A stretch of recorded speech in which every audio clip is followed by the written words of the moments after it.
Welcome to the Execution is King podcast, where we talk to successful startup founders, investors, and ecosystem builders to uncover insights and best practices for the next generation of great global startups. I'm your host, Josef Siebert. Today, our guest is Molly Pyle, the Entrepreneurial Ecosystem Development Lead at the Center on Rural Innovation, otherwise known as CORI. Joining me today is my co-host, Ryan Weber, partner at Great North Ventures.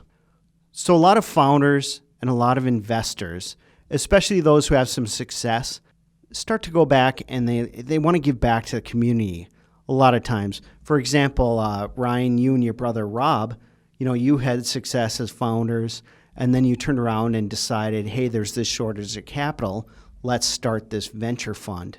You also saw a gap in education and skills development for people who are trying to be disciplined about their approach to startup. And you've done a couple initiatives, Startup School, and then some other initiatives that we spun out.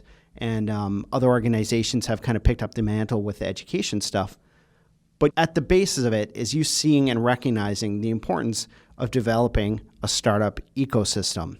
Strong companies are built out of strong communities. We know that every startup community is unique, but we think in a successful, thriving community in the information age, it's very important that it has a thriving entrepreneurship and startup community. So the interesting thing about CORI and Molly's work is that they focus on rural areas. And most of the startup communities and most of the ecosystem builders focus on cities or, larger areas where there's a lot of density.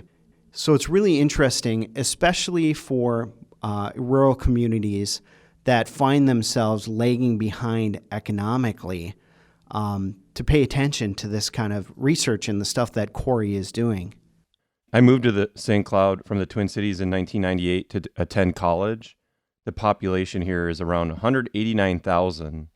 While in college, my partner at Great North Ventures, Rob, and I bootstrapped a company in online PC software publishing and later ad tech focused on smartphone app marketing to 170 employees and eventual an exit. At Great North Ventures, we think execution is key to success. In this podcast, we hope to help founders and investors learn best practices from others building the next great global startups from wherever they may be.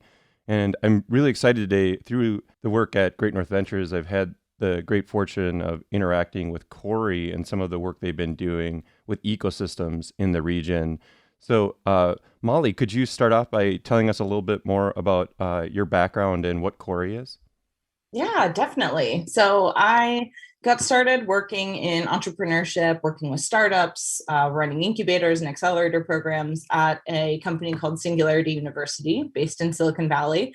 And I had this amazing privilege to get to work with global entrepreneurs, see incredible ideas and innovators from truly everywhere, every corner of the earth you can imagine. Folks would come and participate in this program that helped them leverage these exponential technologies and build them into scalable tech startups. So that made me really fall in love with the opportunity that entrepreneurship provides for people. No matter where you come from, if you have a good idea, you can turn it into something real and impact billions of people potentially. So with that sort of becoming my professional focus, I learned about the Center on Rural Innovation, which is just a really compelling organization for me specifically, as I wanted to see entrepreneurship as an opportunity become more accessible to more people. So the Center on Rural Innovation is an organization that's really dedicated to closing the rural opportunity gap that emerged out of the Great Recession.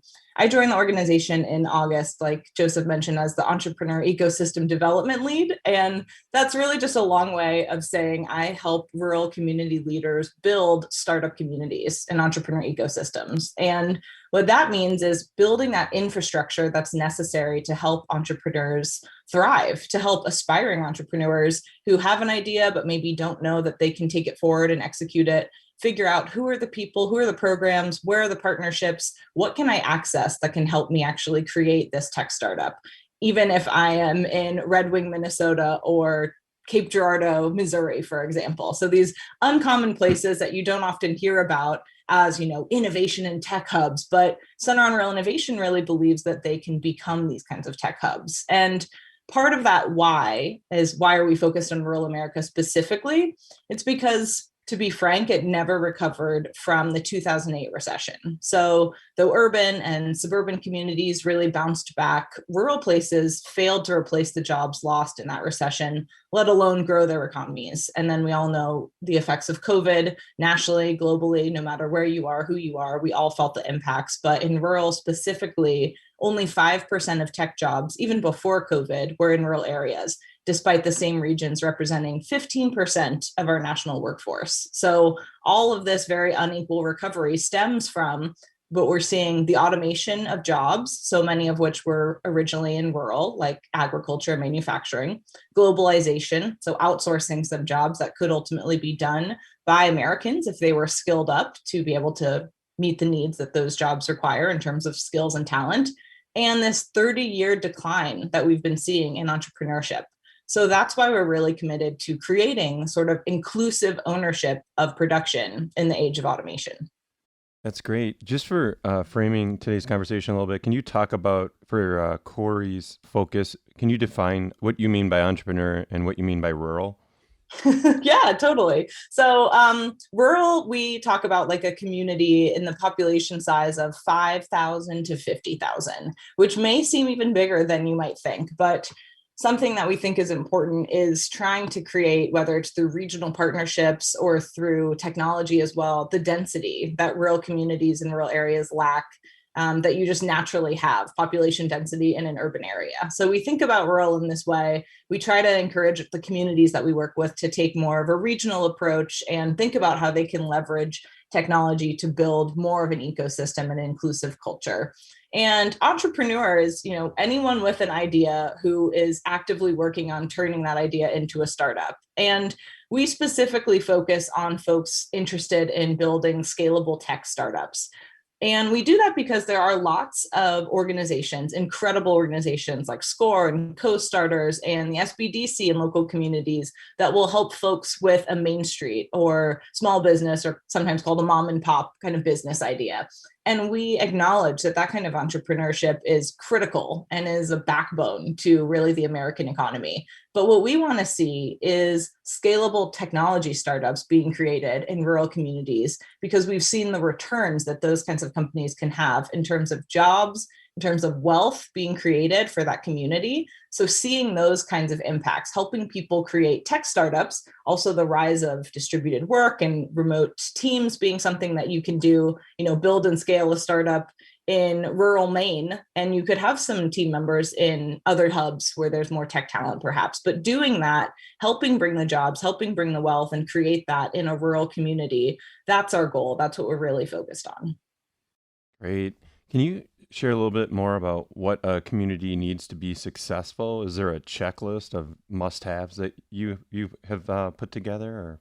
Yeah. So, the first kind of obvious thing, which I am proud of and want to share about the Center on Rural Innovation, is one of the things we do as well is help communities to apply for federal funding. So the basic funding that you need to stand up and build an incubator, for example, or get the funding to run an accelerator program or a hackathon, all of that has to start somewhere. And we support rural communities in applying to this federal funding. And I'm very proud to say, since 2019 only, we've helped communities raise more than 13 million in federal funding and match dollars. So the first kind of thing I would say is, while there's no checklist, it's pretty obvious that you need capital. You need an infusion of capital. You need folks willing to invest in the community to build the just basic infrastructure for an entrepreneur ecosystem.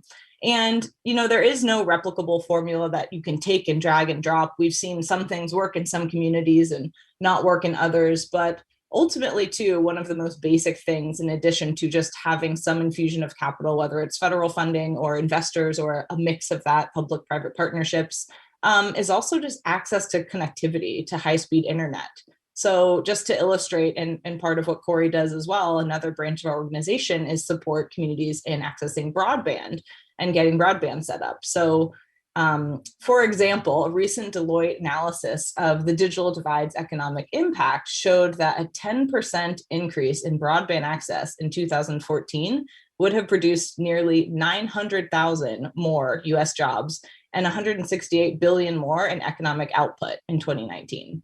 So that's kind of, I think, a really powerful statistic to show how important broadband is to economic development, and particularly to building entrepreneurship ecosystems and tech startups. If you're, again, trying to hire a remote, DevOps team, and you're in whatever rural community you may be in, that's where you love, that's where you want to be rooted and build your business. If you're having trouble connecting to the internet and chatting with your team on Zoom, which, as we've seen, is such a lifeline to doing work in the 21st century, the chances of your success are really limited. So starting with broadband at the most basic level, starting with capital to help you actually build out some of the physical and, otherwise infrastructure that you need for programming, that's super, super important. And then I also think it's really, really vital for tech entrepreneurs, especially in rural areas, to see visible success stories of people who look like them, who come from their community, who have made it, who have been there, done that. Even if they failed once or twice, I would say that's even better, because there is this mindset of, this can't happen here. There's this fear of, well, if I try and I fail, then everybody knows me. I'll have to run into people at the grocery store and kind of hide my head in shame. And I think that we need to really blow up that idea and celebrate the failures, which is something I think I jokingly say Silicon Valley maybe has over-indexed in doing. But in rural communities, we can kind of bring it back down to, it's okay. You had the courage to actually go out there and try something. And we should be celebrating you and highlighting your efforts to try to build something amazing in this community and for us to be proud of. So get back out there, try again, amplify the voices of people doing this, put them on platforms, do speaker events, do tech talks, do things that the community can come in, open to the public and engage, because these types of things, I think, plant that seed and shift the narrative that, oh, this can't happen here. So that's really important. And also that leads to more. That leads to, I go to a tech talk, I hear from an entrepreneur who has actually made it in my rural community, and that suddenly inspires in me, I can do this. Now what do I do? What's the next step? So having a sort of clear pathway of, if you go to a tech talk, you hear someone who's made it, who's from your neighborhood, and then you think, maybe this is for me. Well, where do I get started? Who can help me? Are there programs? Are there incubators? Are there mentors? Are there angel investors? So building all of those basic next steps for an entrepreneur to have a sort of cohesive journey, I find that that's really, really critical. And that's something I work a lot with our rural community leaders on, developing that journey for their entrepreneurs. So where do you see communities like starting out? Do you have like leaders come to you who are working on building that infrastructure? Or do you see it beginning with entrepreneurs trying to do a tech startup and then reaching out when they have, things that they need that they're not able to come up with? Yeah, our model is working with the community leaders. So the people at that ecosystem building layer, maybe they're managers or directors of incubators, co-working spaces, accelerators, or general, entrepreneur innovation hubs, maybe attached to a university. We work with that layer of folks to ultimately build their capacity and their ability to serve their local entrepreneurs. So trying to keep things really deeply rooted in the community, because someone who has been managing the co-working space in, Platteville, Wisconsin for 5 years knows much more than I do about who you should talk to and where the mentors are, or what investment may have happened 2 years ago with this other successful startup. So we try to help those community leaders actually be the most effective that they can for the entrepreneurs. However, I will say I'm a big fan, probably no surprise to anybody in the startup world, of Brad Feld and Ian Hathaway and the book Startup Communities. I've been reading that and doing a book club actually with the rural community leaders on it. And there's a piece in that which I love, and I always try to drive back home, which is this philosophy of keeping entrepreneurs at the center. Everything in the startup community, in the ecosystem, should revolve around entrepreneurs at the center. What do they need? What are they looking for? How can we best be of service to them? So trying to apply that lens to the work we do with the community leaders is really front and center of ultimately everything I'm doing, is saying, are you talking to entrepreneurs? Just like how we tell entrepreneurs, are you talking to customers? Are you getting out there in the field? Are you asking questions? Are you iterating based on what they're telling you? The ecosystem builders and the people serving entrepreneurs need to also have an entrepreneurial mindset.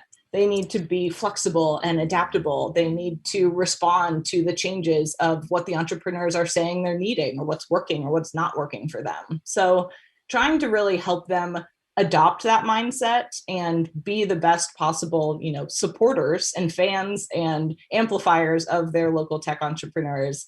That's really, again, what I think we are all about ultimately, or the work that I do. I got to shout out our advisor, Scott Resnick, at this point. He wrote a portion of a chapter, or maybe it was a whole chapter, I forget, in the Startup Communities book. He's EIR at Starting Block in Madison, Wisconsin, doing all kinds of good ecosystem work in Madison. That's really interesting, Molly. I was thinking back to when we were starting there, it's obviously a larger market, but we had entrepreneur success stories, and that was a major inspiration. And I think more recently, I've heard about tech successes in other smaller markets, like Ben from Dewala in Des Moines. He's become very active in the ecosystem in Iowa. And Zach, founder of Jamf that went public in Eau Claire, has done so much to help, ignite, a spark there in Eau Claire. And I think that's something people don't realize, is that there are very successful tech startups that are being formed, all around the country and the world right now. But these markets are a little bit bigger than the markets you're targeting. I'm really curious to hear, are there any markets or startups, kind of entrepreneurial success stories that you could share from these smaller rural markets that you've engaged and started working with? Yeah, so I mentioned this community earlier, and I love talking about them because they are a real underdog that's come up and had some massive success, and that is Cape Girardeau, Missouri. And this is a community, 40,000 in population, 25% poverty rate, 25% lower median income household in the population. So it's a region and an area that had been in decline in all the ways you can think of, in university attendance, in some of their main industries being manufacturing. So the two entrepreneurs locally who decided to do something about this, James and Chris, they opened Codify, which is a co-working space and innovation hub and tech incubator in Cape Girardeau, which is in Southeast Missouri. And they started this competition called the First 50K, which is ultimately aimed at attracting tech startups to the area and ultimately giving them $50,000 if they agree to stay in that area for 2 years and build their company there. And they provide lots of value, mentorship. They actually have a in-house project shop and an adult coding boot camp where they're building the tech talent pipeline as well. And that's another big thing in terms of what do entrepreneurs, particularly in rural, need, is access to tech talent, right? So beyond hiring remotely, if you can find local tech talent within your community, that's fantastic. And so Cape Girardeau, the Codify folks, were really trying to solve for that, building out the tech talent, building out the program to bring entrepreneurs. And they had some really interesting learnings in that program and found that there were some folks who, came, participated, got the $50,000 for 2 years, and then left. And that's obviously not what they want. They want to find people who are going to stay and become rooted in the community and really, give back and stay there for as long as their startup is scaling and growing in business. And what they found is that was actually a real goal of one of their entrepreneurs, Show Rust, of a company called Show.ai, which is a sort of AI and digital marketing firm, which is just rapidly now scaling, super successful. And part of it is because Show, he was doing the startup thing in LA. He was, scaling and getting a lot of traction and saw the First 50K competition as an invitation to return home. He had family, he had, community and connections in Cape Girardeau, and thought that was always maybe a place that he would like to return to and be closer to his community, but he didn't think that there was anything there in terms of, startup activity, mentors, investors, people who could support him. So he was living in LA trying to build that out. However, he saw this First 50K competition. He realized, wow, people in my hometown are trying to make it happen. Actually, there's activity, there's vision. So he applied, he won, and he has been there ever since. And he's actually a company that our firm, the CORI Innovation Fund, actually a branch of our organization, has invested in. So we have a fund that invests in qualified opportunity zone startups based in those opportunity zones, which Cape Girardeau is. So Show being back in that opportunity zone, being back in his hometown with his family, building his tech startup that was, doing great in Los Angeles, but now continues to thrive in Cape Girardeau. I just love that story. And I think it's a great example of finding the personal connections, people who are going to return to a place or move to a place or stay in a place because there's something, that really roots them there. I think that is really special and really notable. And I just have to add that part of the First 50K program, why I love it and think it's impactful, is if you can find those people who are going to stay, of course, beyond the 2 years, that's the goal, who have this reason or vision for staying in the community. What that has happened is seeing the awardees, seeing those startups generate over 6 million in revenue, create 40 plus local jobs, and generally, again, prove to the community, be visible that this is possible, that this can happen here. So ultimately, I think that is one success story, but the program itself is so much more impactful, I think, when you look at that big zoomed out view of how many jobs and how much impact and how much of a mindset shift it's creating for folks in Cape Girardeau. Yeah, that's really interesting. I hadn't heard details of that story, but I can only imagine how transformative that is to a community like that. And, there's, a couple of the people I wanted to get kind of shout out in our region, in Sioux Falls, Matt Polson of MarketBeat, a founder, has really taken a leadership role along with the local other entrepreneurs and consulting groups to really shape Sioux Falls, South Dakota. And it's become a statewide initiative that's really connecting communities around the state to supercharge startup entrepreneurship. And in North Dakota, Greg Tevin, an advisor in our fund with Emerging Prairie and the Grand Farms Initiative, they've got a plug and play now, a partnership with Microsoft building the future farm. These are larger markets, but it would just blow your mind how connected these communities are and how these entrepreneur and ecosystem leaders together can really make a difference quickly. And that's what, in your story, it resonates, that speed at which, a small group of people in a smaller market, when aligned, can really, really change the trajectory of a community quickly. And that's one of the real, positives. There's obviously, there's some of the challenges that we discussed earlier. Speaking of challenges, what are some of the lessons learned? What are unrealistic expectations? What are some of the past failures that we might learn from some of the work you've seen?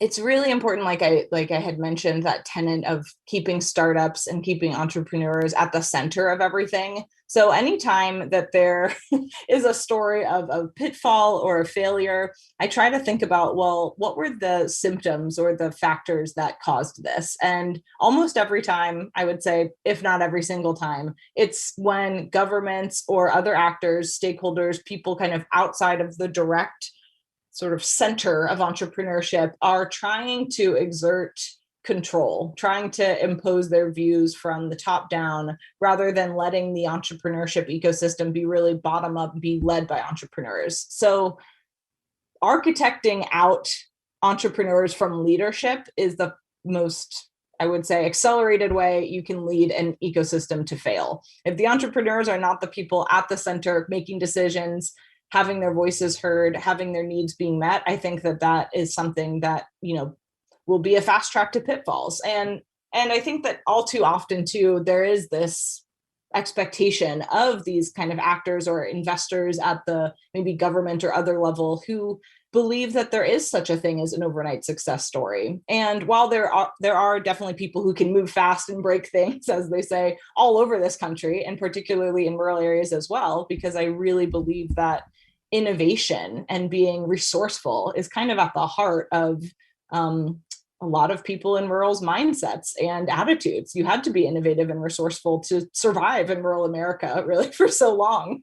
And so I think that when you can see, folks not understanding that this is also a long-term commitment, this is a long game. Like, Brad Feld says, think of it in 20-year segments. So when folks are expecting overnight success and have a misalignment of expectations of, oh, we want to see your first accelerator ever that you've done in, rural Vermont produce the next Google, that's obviously not realistic. However, it doesn't mean that there can't be fantastic startups coming out of these areas and these programs. It just means that we need to, and tech startups for that matter, it's definitely our focus, like I mentioned, but it's something that I think we need to get on the same page about early on, is that this is going to take, if you're starting from scratch, especially, a longer time. You're going to need to really stick with it to be okay, like I mentioned, with the failures that you might see at first. And to understand that this is something that will happen over the course of, like Cape Girardeau, that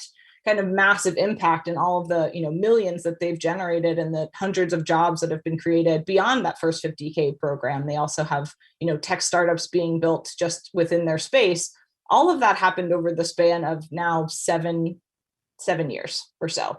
So it's not something that can happen within 6 weeks, but it's also, something that I think we can stay optimistic about, because it can happen. It just may look a little different than you might imagine it would in Silicon Valley. And that's okay. I don't think we need to recreate the next Silicon Valley. I think rural communities can create their own thriving startup ecosystems that fit with the culture and the context. So ultimately, I think it's about keeping that in mind. That's really interesting. You mentioned a few of the success metrics like job creation, and you talked about, upskilling, the labor, workforce, but also, attracting, skilled talent back to a region. Are there any other metrics that, or qualitative or quantitative things that you use as measures of success? Because we know this can be a grind, and it may take a long term. But what are some of the things that you would, anything else you might suggest focusing on, for measuring the progress that's being made? Yeah, we definitely do look at access to capital as a indicator, like every startup ecosystem, but particularly how dire the situation is in rural. That we've found, and research shows that less than 1% of all VC money goes to rural areas. 80% of all investments are made in just 5 major metro cities. So tracking and looking at and supporting how the companies in these rural communities are raising capital, whether it's through traditional investment capital, microfinancing, grants. We're trying to support them in all the different ways and blends that they can access capital. So helping them do that and tracking that is a huge metric.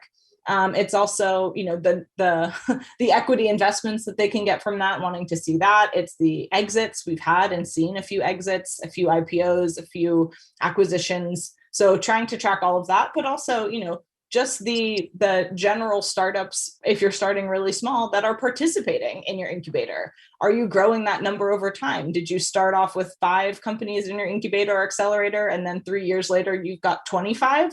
We would count that as massive progress, because it means that you're building traction at that community level. So funds raised, jobs created, profit generated by the new startups. Those are, I think, really great and traditional metrics to look at, but helping match metrics with the early stage ecosystem development is important too, right? You're not going to have maybe 7 million raised in capital out of the companies in the first incubator ever, or maybe one company does that and that's great. But ultimately, you may not see that happen right away. But to match that metric with wherever you're starting out, if you're just trying to get folks to pivot a small business idea, let's say, into a scalable tech startup in a week-long, startup boot camp, that's going to have different and should have more, I think, grounded metrics than what you want in your accelerator program after you've been doing this community building for 3 years, let's say.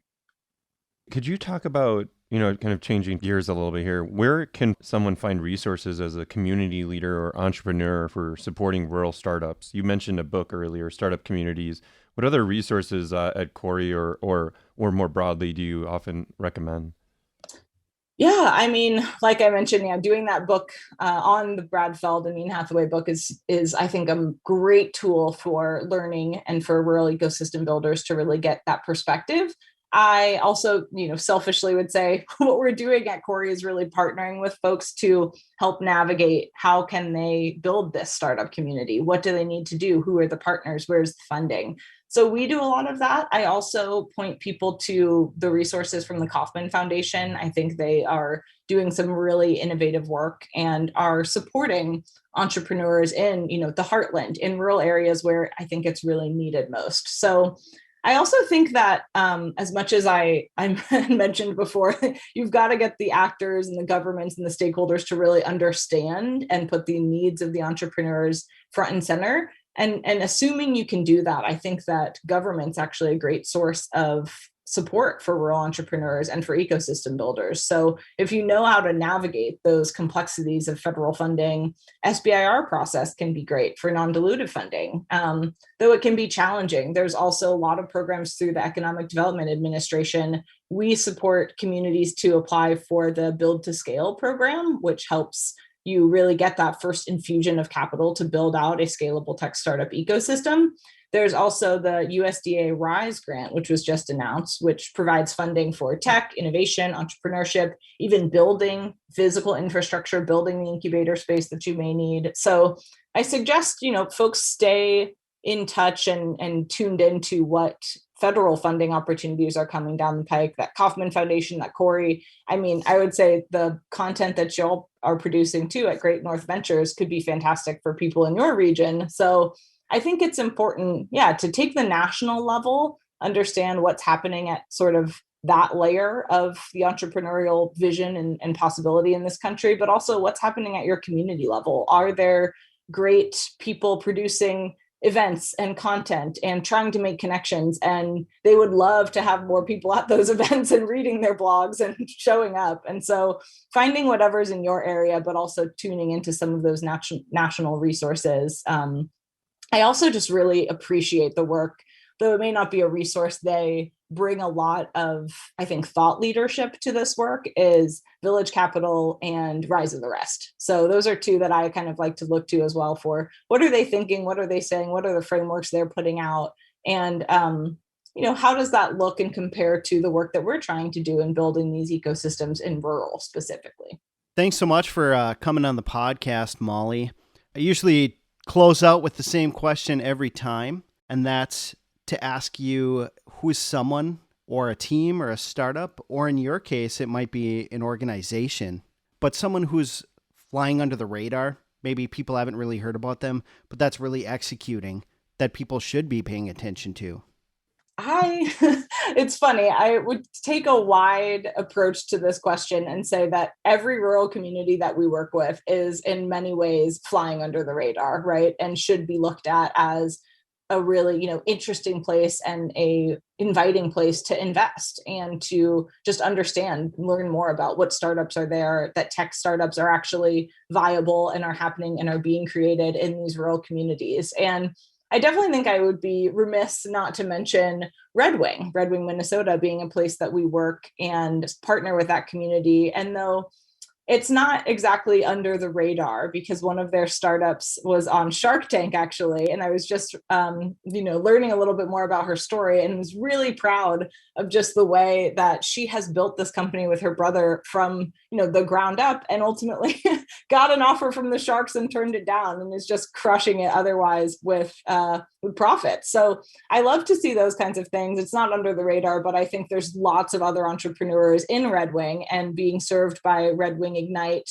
the E1 or Entrepreneur First Collaborative that they have there, which I think is just really cool. It's another model, like we talked about building density. That's a great model because they have regional collaboration. They've got 11 different counties within southeastern Minnesota, all working together to try to build up that, pipeline of rural tech startups and amplifying those entrepreneurs. So another one I think is really cool, you guys may know, is Jock Labs, this robot that will help people be better at basketball. I just love, those kinds of stories of people having problems that really personally affected them, but then figuring out, well, how can we solve this? Because that's a real pain point for, actual people in this world, and solving that and going after that, I think is just, that's the heart of what entrepreneurialism is. It's identifying what needs to exist in the world that doesn't, and how can I go out there and build it. So seeing that happen in places like Red Wing, in places like Wilson, North Carolina, and Durango, Colorado, to me,